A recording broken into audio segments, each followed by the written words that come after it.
तुम कहते हो बच्चा, महाराज जी मैं पढ़ता तो बहुत, लेकिन मुझे कुछ याद नहीं रहता, बुद्धि काम नहीं करती।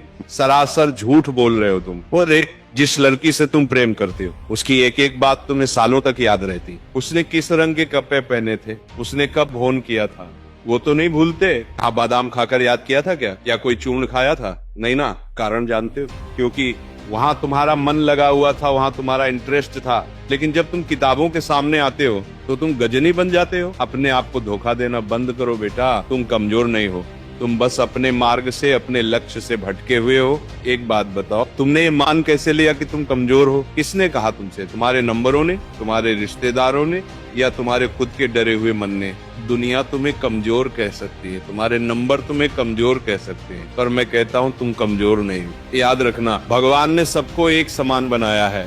भगवान ने जो बुद्धि एक टॉपर को दी है वही बुद्धि तुझे भी दी है। अरे ये मानव मस्तिष्क तो वो यंत्र है जिससे बड़े से बड़े ग्रंथ याद हो जाते हैं। तो ये 4 किताबें क्या चीज? दिक्कत तुम्हारी बुद्धि, तुम्हारे ब्रेन में नहीं है, दिक्कत तुम्हारी बुद्धि के आहार और भोजन में है। तुम अपने दिमाग को खिला क्या रहे हो? तुम सुबह से लेकर शाम तक तुम दिन भर पुआ कचरा, इधर उधर की गंदी बातें, गंदी रील्स, निंदा, फालतू की बातें अपने दिमाग में भरोगे तो बाहर तो गोबर ही निकलेगा ना, ज्ञान तो नहीं निकलेगा। तुम्हें क्या लगता है दिन भर रील देखकर, भोग भोग कर तू 2 घंटे के लिए किताब उठा लेगा तो तू विद्वान बन जाएगा? संभव? ऐसा तो तीनों लोगों में भी नहीं है। तुमको क्या लगता है कि कोई भी बच्चा 2 घंटे पढ़कर टॉपर बनता है? या फिर तुम्हें ये लगता है कि जो टॉपर है उसके पास 4 हाथ और 4 दिमाग होंगे? नहीं, अंतर सिर्फ इतना है, उसका मन एकाग्र है, उसका मन एक जगह फोकस है। और तुम्हारा मन तो मोबाइल के रील शॉर्ट का भंडार बन चुका है, डिजिटल दुनिया का बाजार बन गया है तुम्हारा मन, जहाँ हर कोई आता है, शोर मचाता है और चला जाता है। याद रखना, विद्या वहाँ कभी नहीं टिकती जहाँ संयम नहीं होता।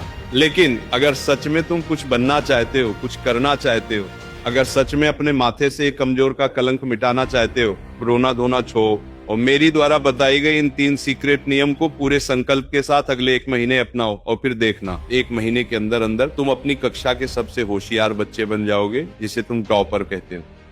पहला नियम रटो मत, चिंतन करो। जैसे भोजन को जब तक चबाओगे नहीं वो पचेगा नहीं, और पचेगा नहीं तो शरीर को लगेगा नहीं, वैसे ही विद्या को रटने से वो बुद्धि में नहीं ठहरती। उसे समझो, उस पर चिंतन करो, जो पढ़ा है उसे दूसरे को समझाओ, क्योंकि जब तुम मास्टर बन जाते हो तो वो ज्ञान तुम्हारा अपना हो जाता है। क्योंकि ऋषि मुनि भी कहते हैं कि हम जो पढ़ते हैं उसका 90% हिस्सा हम भूल जाते हैं, लेकिन जो हम दूसरों को समझाते हैं वो हमें हमेशा याद रहता है। दूसरा नियम, कंसिस्टेंसी के साथ पढ़ाई करो। देखो बच्चा, भजन हो या भोजन या फिर पढ़ाई ही क्यों न हो, ये रोज करने की चीजें हैं। ऐसा नहीं कि एक दिन 10 घंटे पढ़ लिए और फिर 4 दिन सोते रहे। ले रो 2 घंटे पढ़ो, लेकिन नियम टूटना नहीं चाहिए। जैसे श्वास लेना नहीं भूलते वैसे ही सेल्फ स्टडी करना मत छोड़ो। आपकी रोज करनी आपको एक दिन जीनियस बना देगी। यही टॉपर बनने का सबसे सीक्रेट नियम है। तीसरा और सबसे जरूरी नियम, अपने मन को कंट्रोल करना सीखो। ये जो हाथ में तुम यंत्र लिए हो ना, इसी ने तुम्हारी बुद्धि को भ्रष्ट कर रखा है। यही तुम्हारे पढ़ाई का सबसे बड़ा बाधा बना हुआ है। तो जब भी पढ़ने बैठो